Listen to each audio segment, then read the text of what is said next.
Hello and welcome. Colonia, by Jeff Nicholson, was a short-lived series from the early 2000s. It came along at a time when the industry was in a noticeable slump. For an independent black-and-white series, it was, quite possibly, the worst time to publish. Even notable popular titles, such as Strangers in Paradise and Bone, had to take shelter in order to keep going. Regardless, in 1998, Nicholson launched Colonia, an ambitious historical fantasy adventure. It was infrequently self-published until 2005. A final sketchbook type of issue was published digitally in 2020. Let's take a look.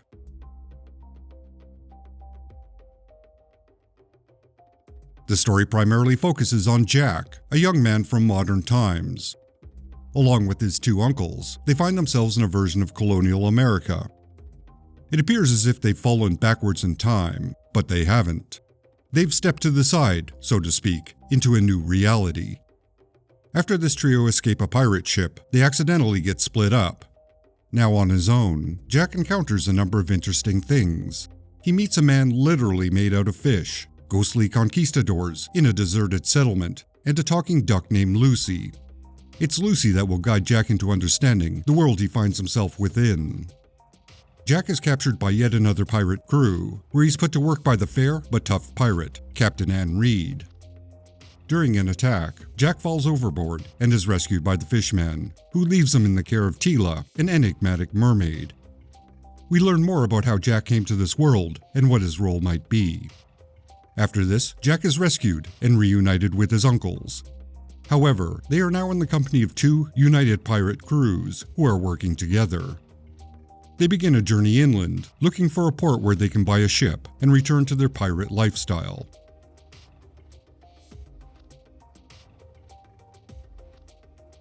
Colonia is a departure from anything Nicholson had previously published.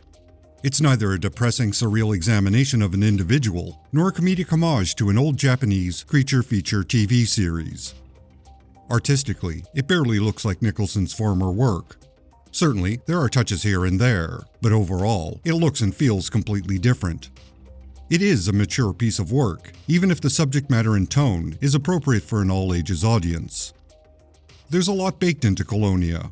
It's one part mystery and one part adventure, with a little fantasy twist. It's a touch surreal, but just a touch, and it's used sparingly. Overall, it's rather charming and fun. Like any solid adventure, there's a lot to discover from issue to issue. We learn about the world, along with the main character, Jack. Not to give too much away, but there are many elements introduced, and certain elements that are intentionally not included. To that point, I can't reveal anything, where it ruins a specific revelation. The pace is perfect, and it never feels like it lingers too long in one scene or in one location. The story is always in constant motion. It epitomizes a sense of continual exploration without overwhelming the reader with too much detail or lingering subplots. Everything is a tight, very understandable narrative. That said, the first issue does begin in the middle of the action, and it's unclear what just happened. But by the end of that issue, it's all made clear. If I had to make a comparison, I'd say Colonia exists in a space somewhere between Bone and the Vertigo series, Fables. Although a better contemporary comparison might be Castle Waiting, as it has a historical setting filtered through a modern lens. Overall, Colonia is lighthearted, with characters that are very likable. It contains a sense of scope that suggests it's leading to some larger revelation or event.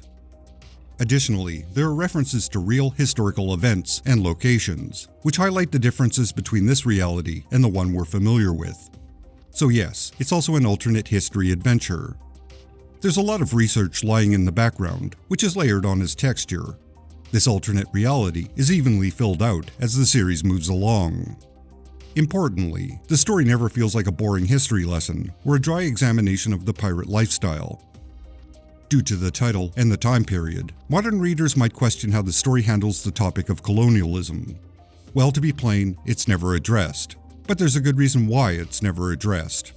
Unfortunately, that's a significant spoiler, so it's difficult to discuss it much further, except to acknowledge there is an explanation that doesn't involve the extermination of the indigenous peoples of North America. That's about all I can say. Critically speaking, the story seems to lack an overall antagonist. or a tangible threat lurking in the background, working against Jack and the company around him. So it relies on being a stranger in a strange land type of scenario. There's an emphasis on exploration and discovery, while the protagonist safely finds his way home. There are some characters with questionable motives, such as Captain Cinnabar and other random hazards, but these perils are never overly dangerous. Mind you, that does keep within the appropriate, lighter tone established. The two uncles, who seem to personify a mother and father substitute, are a touch interchangeable. But that's easy to justify, since, as good parents, they are there to support and protect Jack. So as characters, they occupy the same complementary space, one could say. Overall, Colonia is quite engaging, and it has a very tight plot. It's lighthearted and somewhat innocent, much like the main character, Jack. There are complications and satisfying resolutions, and each piece organically builds on the part that preceded it. It's fun. It clearly projects the interests of Nicholson and the enthusiasm he had for the story he wanted to tell. Those qualities are present on every page, and that makes it a joy to read and experience.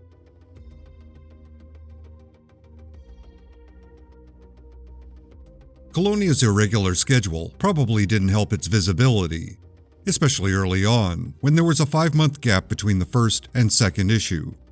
There were other noticeable delays, and its schedule was quite erratic. At the time, Nicholson was working a day job to pay the bills. Colonia was a passion project he did when he had the time.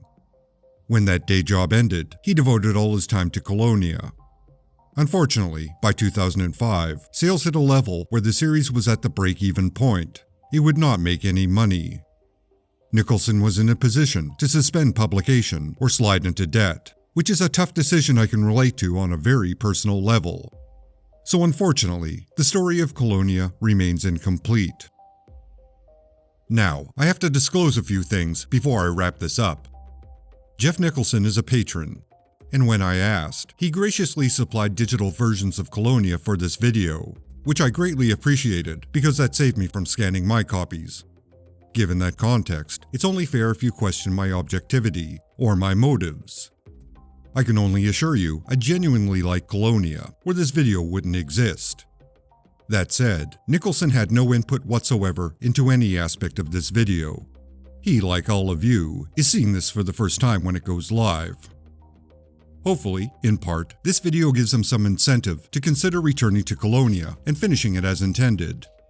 To that end, I would ask that you leave a comment below, something that says, "Hey Jeff, I love Colonia," or polite words of that nature, something, positive.